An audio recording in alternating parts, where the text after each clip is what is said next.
लाल बत्ती का राज। हैदराबाद सोल अस्पताल।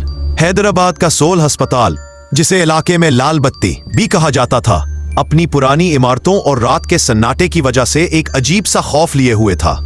मैं अहमद, एक सादा सा वार्ड बॉय, पिछले 5 सालों से यहाँ नाइट शिफ्ट में अपनी ड्यूटी दे रहा था। रात के 3 बज रहे थे। अस्पताल गहरी खामोशी में डूबा हुआ था। सिर्फ दूर कहीं किसी मरीज के कराहने की आवाज या इमरजेंसी वार्ड में कभी कभार सायरन की धीमी गूंज सुनाई देती थी। इस रात ना जाने क्यों मेरा दिल काम में नहीं लग रहा था।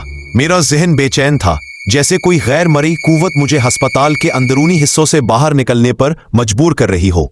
हालांकि मैं खौफ और डर से वाकिफ था कि रात के इस पहर यहाँ की हवा में एक अजनबी सर्द एहसास होता है, फिर भी एक नाकाबिले बर्दाश्त तजस्सुस मुझे खींच रहा था। बस एक चक्कर लगाकर आता हूँ, मैंने खुद से कहा। अपनी जेब में टॉर्च टटोली और चिपके से पिछले दरवाजे से बाहर निकल गया। बाहर की रात तारीक और घनी थी। आसमान पर बादल छाए हुए थे और अस्पताल के बड़े कंपाउंड में लगे पुराने दरख्तों के साए खौफनाक शक्लें बना रहे थे। मैं आहिस्ता आहिस्ता चलता रहा, अस्पताल की हुदूद से दूर, उस रास्ते पर जो पुराने स्टाफ क्वार्टर्स की तरफ जाता था। अचानक मेरी निगाह एक ऐसी चीज पर पड़ी जिसने मेरे कदम जमा दिए। एक नई इमारत, जहां कुछ दिन पहले सिर्फ एक खाली गैर आबाद जमीन थी, वहां एक शानदार भारी भरकम नई इमारत खड़ी थी। ये कोई मामूली तामीर नहीं थी, बल्कि एक जदीद तर्ज की कसीर अलमंजला इमारत थी, जिसकी दीवारों पर अभी भी ताजा चूने का रंग लगा हुआ महसूस हो रहा था।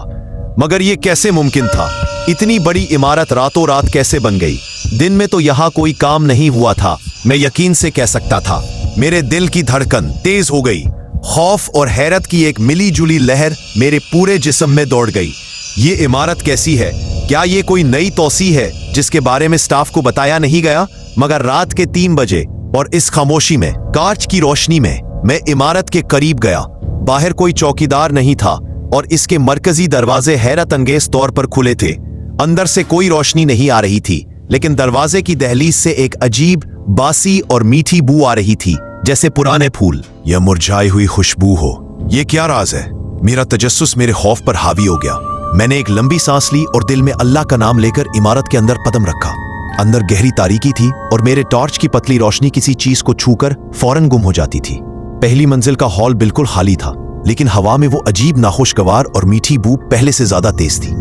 जो ही मैं आगे बढ़ा, मेरे कानों में एक धीमी मुसलसल सरगोशी सुनाई देने लगी, जैसे कई लोग एक साथ निहायत आहिस्ता आवाज में बात कर रहे हों। मगर जब मैं रुककर तवज्जो देता तो वो सरगोशी गायब हो जाती। मैंने सीढ़ियां तलाश की और ऊपर चढ़ना शुरू किया। सीढ़ियों के कदमों से लकड़ी के चरमराने की खौफनाक आवाजें आ रही थी, हालांकि इमारत बिल्कुल नई दिखाई दे रही थी। दूसरी मंजिल पर पहुंचकर मुझे एक लंबा तारीक कॉरिडोर नजर आया। कॉरिडोर के दोनों तरफ एक जैसे बंद दरवाजे थे। ने टॉर्च की रोशनी एक दरवाजे पर डाली। उस पर कोई नंबर प्लेट नहीं थी, लेकिन लकड़ी पर हाथ का एक निशान बना हुआ था, जो सूखे हुए गहरे सुर्ख रंग का था। खून का निशान। मेरे हाथ कांपने लगे। मैं तेजी से पीछे हटने लगा, मगर तभी आखिरी दरवाजे के पास से एक छोटी सी हल्की रोने की आवाज सुनाई दी। एक बच्चे की रोने की आवाज। मेरे अंदर का इंसान जाग उठा। हो सकता है कोई बच्चा रास्ता भटक कर यहाँ फंस गया हो। मैंने अपना खौफ भुलाकर इस दरवाजे की तरफ बढ़ना शुरू किया। जैसे ही मैं दरवाजे के करीब पहुंचा, रोना बंद हो गया। मैंने दरवाजे को हाथ लगाया, वो सर्द और नम था। मैंने धक्का दिया और दरवाजा एक लंबी कराहती आवाज के साथ खुल गया। अंदर कोई कमरा नहीं था, बल्कि एक सियाह बेतहा खला था। मेरे जिस्म में ठंडी हवा का एक झोंका आया और इसके साथ ही मेरी पीठ के पीछे से, इसी कमरे के अंदर से, एक निहायत खौफनाक, गहरी और मज़ाका खेज हंसी की आवाज आई। मैंने पलट कर देखा। टॉर्च की रोशनी में खला के बीच में कोई चीज नहीं थी, लेकिन इसके इर्द गिर्द की दीवारें, फर्श और छत अचानक से गायब हो गए थे।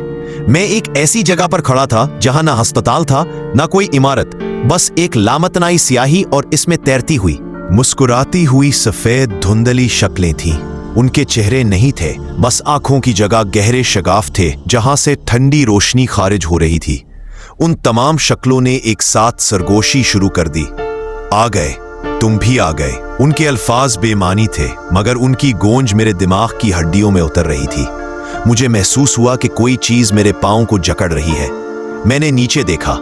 काली जमीन से पतली, लंबी, सर्द और सुर्ख रंग की बेलें निकल रही थीं, जो तेजी से मेरे पैरों के गिर्द लिपट रही थी। मैंने भागने की कोशिश की, मगर मेरा जिस्म पत्थर हो चुका था। मैंने चिल्लाने की कोशिश की, मगर मेरे गले से कोई आवाज नहीं निकल सकी।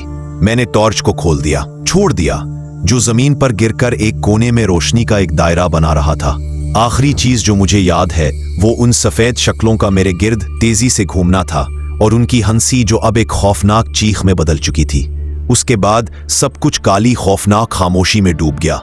अगली सुबह अस्पताल के पुराने हिस्से के करीब, जहां बरसों से किसी ने सफाई नहीं की थी, एक सूखे हुए पीपल के दरख्त के नीचे से मेरी लाश मिली।